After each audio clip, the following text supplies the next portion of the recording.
that Sanju was primed to be India's starting wicketkeeper batter for the Indian team. He had a bit of a dip in the series right before the World Cup. That was the New Zealand series. I want to know from you, that New Zealand series, I think you played 5 innings, scored 46 runs in all. That kind of pushed you out of the 11. The same team you met in the final and scored a match winning, the same opposition because of which you went out. You met in the final and you scored a match winning 89. I want to know what changed within that 1 month. The Sanju that played the bilateral series versus the same team versus the Sanju that played the final. Yeah, as you rightly said, I think I was totally charged up and totally very much fired up. I think so. That is a difference actually. You don't need to be very much fired up actually. So I was too desperate, knowing that my dream is so near. Like आपको पता नहीं कि सपना एकदम सामने है तो बंदा थोड़ा यार पहुंच गया. So that kind of feeling was going on in the New Zealand series. So I knew that yeah, I am there. They do trust me, but are they still trying it out? So Sanju है कि नहीं है? तो ऐसा feel मेरे दिमाग में थोड़ा ज़्यादा खेल गया. तो but afterwards when the World Cup came in, I kind of figured out that no, now the team wants you. So that's the mindset change which happened in my head. So I kind of feel that I am type of a person who would do much better for others than doing better for myself. So that's a great quality. Yeah.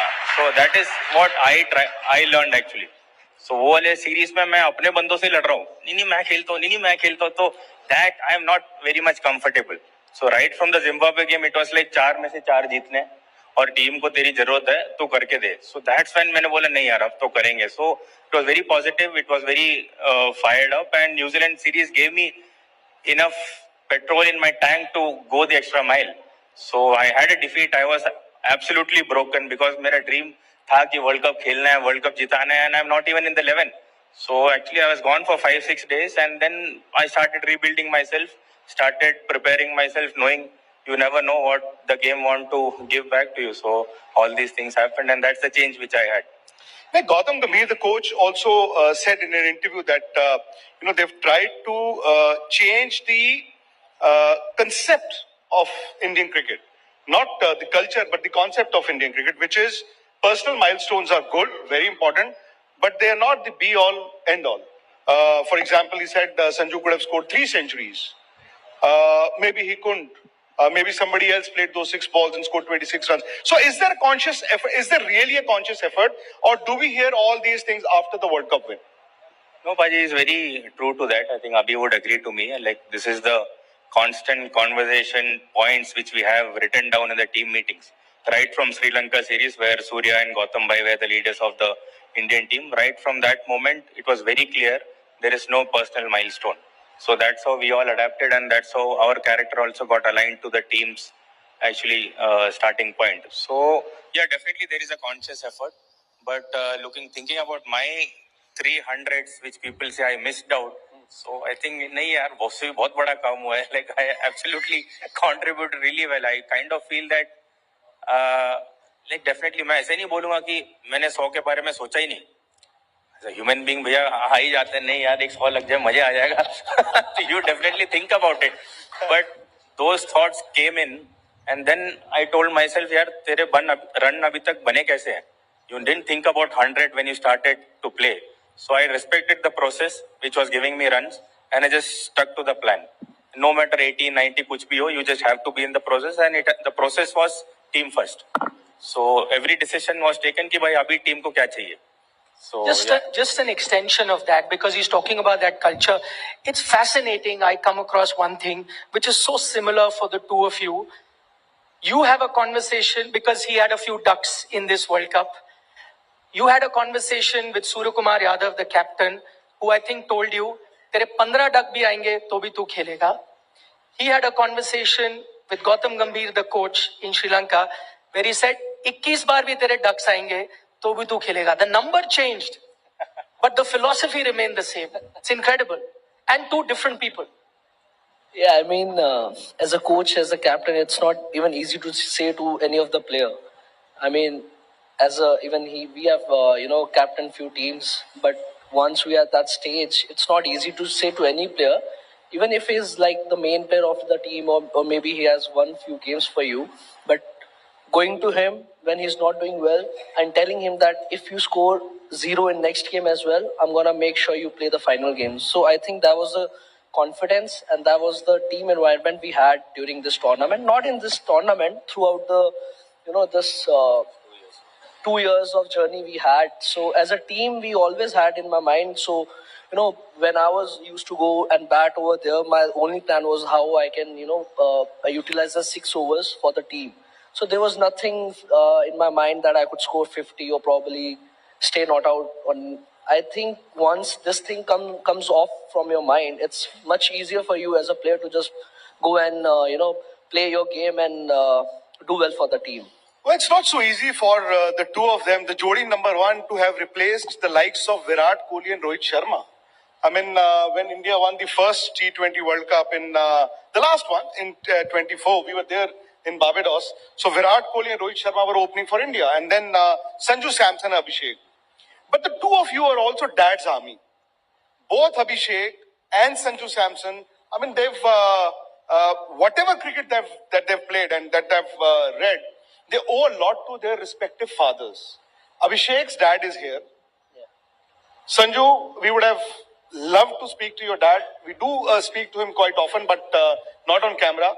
And both, obviously, your family is always very proud of you. The fathers will always look at you with pride. But how strict was your dad? How friendly was your dad? Paji athi baithe. Samne. I mean, that would be life. I say he wasn't strict at all. I mean, he's strict always. He's always been like that. But I feel during this phase, even he understood that it's not in my hand. Because he's been seen always me performing in all the games, not in just for India, in the junior cricket as well. So it wasn't easy for him and for my family as well to see me going through this phase. But I think the way he handled and my family handled, they used to come for all the games. They try to, take me to some other places, try to other places. But I feel it wasn't easy for him as well. If you ask him, he would say that, I mean, he'll pretty much say right now that he wasn't worried or he wasn't, intense. But he was. I could see he is upset. He's been, he tried everything, part, puja, which he never did, I guess. But Kaam kar gayi. but I feel it's not just you playing over there. It's the whole family, your friends, the team. So I could understand that, and I knew that it's not gonna go till the end, or probably I'll have my time. So I was waiting for that. Yes, Bhai. I think I used to meet Abhi's father often in the lift actually after the games. तो मैं तो खेल ही रहा था तो sir जी मेरे को मिलते थे लिफ्ट में तो भाई कब ऐसे रेस्टलेस मेरे बोला भाई लोड ना लो कर देगा लड़का so I remember Bhaji, I think so that's how I kind Your of dad?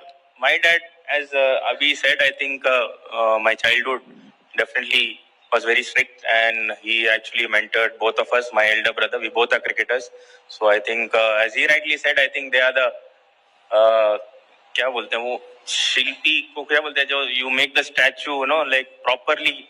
He has written the whole story. So Okay. That's how I think this is all his vision, and I'm very happy. Haji, very happy it is coming true.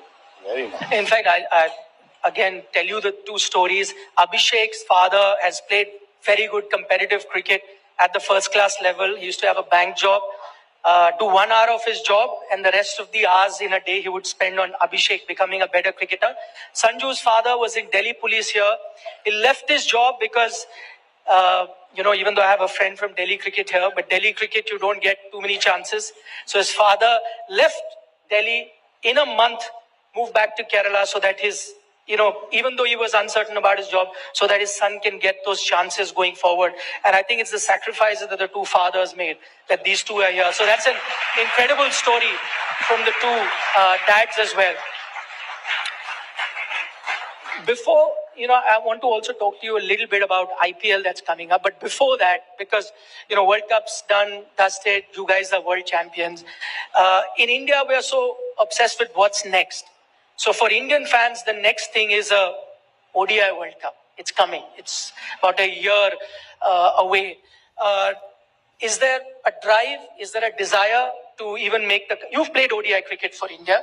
You are yet to make your debut.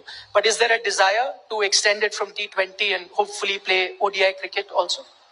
I mean, obviously, the ultimate goal is to play all the formats as I can, but I think I've stopped thinking about all these things because it's not in my hand. I just going to follow my process, which I've been taught in last 2 years by Mr. Yuvraj Singh, of course.